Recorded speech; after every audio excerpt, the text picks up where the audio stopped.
All right, just got home without incident. This contraption worked awesome.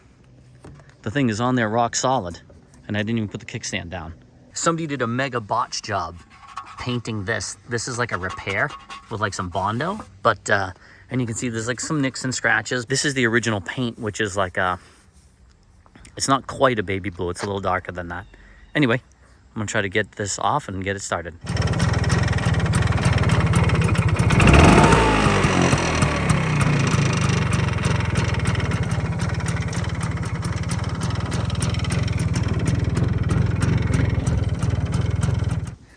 All right, going to get this windshield off. How this connects, up here, there's a little cap that I already popped off with a screwdriver.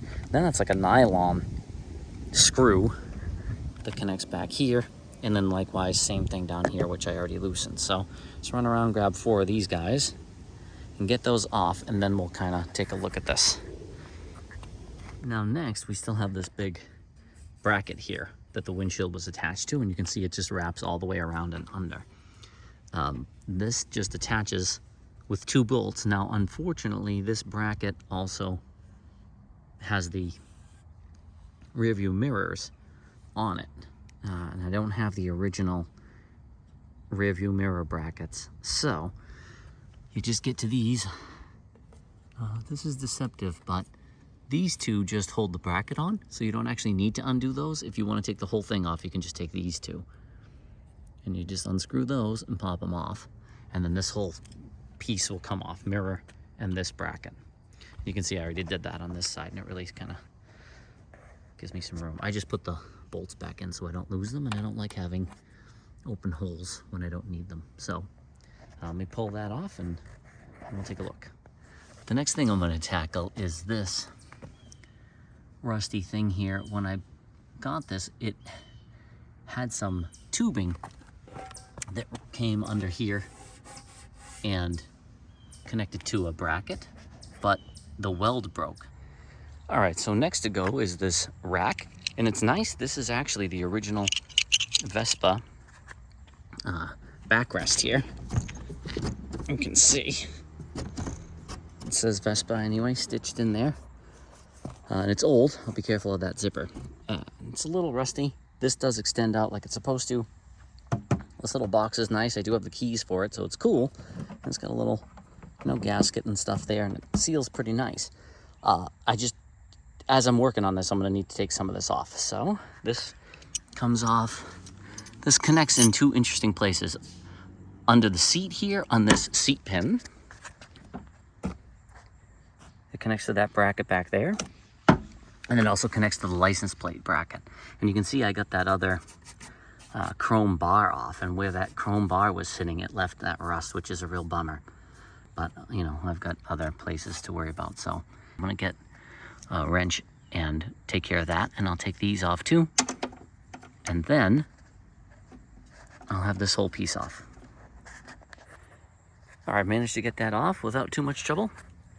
What I did was I supported it by the top, I loosened these, and then this just lifts right off. Okay, now we should have a much more cleaned up look without the windshield and that bag.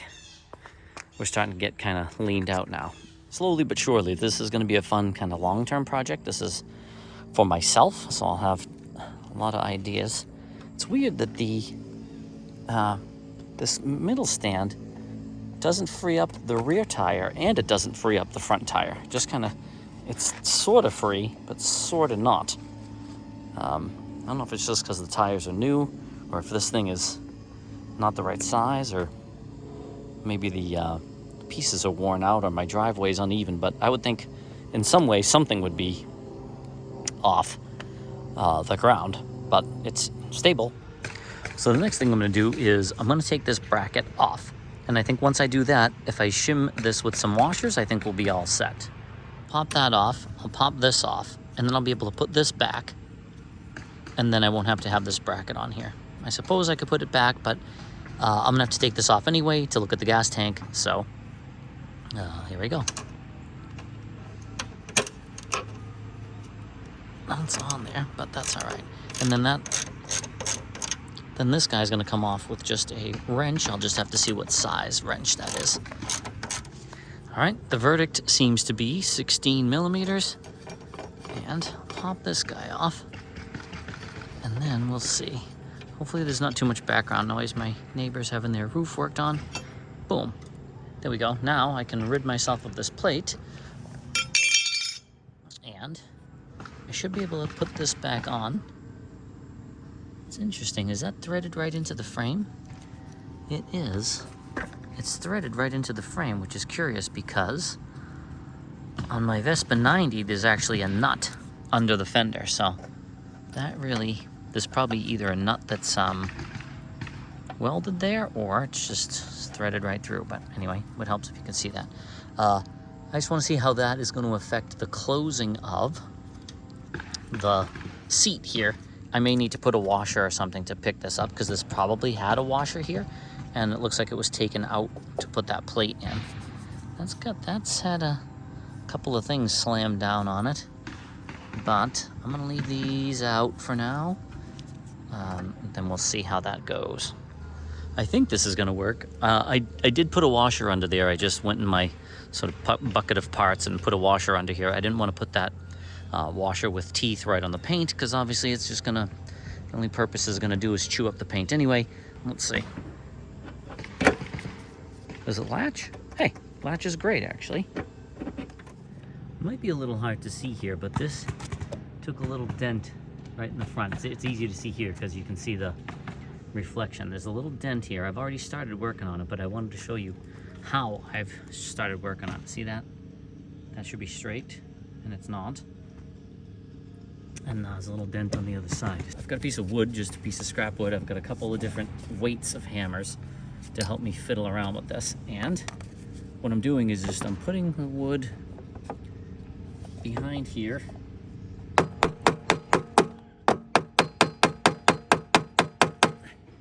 I'm taking some of that dent out, and you can see it coming out. And you can kind of put the wood in different sort of ways. Put the wood in different locations, kind of. Try to take some of this out of here.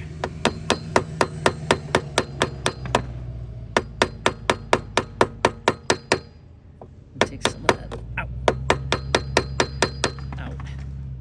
I'm just gonna keep slowly working on that until that dent starts to get a little better and this line straightens out. All right, so I've been kind of tapping around. What I did was gave myself a variety of wooden shapes. I've got round, small, wide, wider, so that I could kind of pivot around, you know, use them in different directions and things, and just hit it in different shapes. It's definitely an improvement. I'm in that weird spot, and I don't want to go too crazy because it does take a little toll, obviously, on the paint. Maybe I could have put, I don't know, some painter's tape or something there just to take a little bit of that punishment out of there. It's definitely improved. It could use a couple more taps right in that area. Not with the hammer, obviously.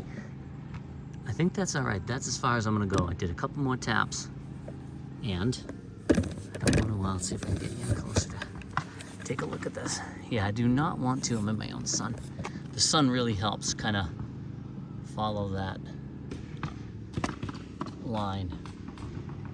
Any more than that and I'm gonna start making it worse. So I'm leaving it right there.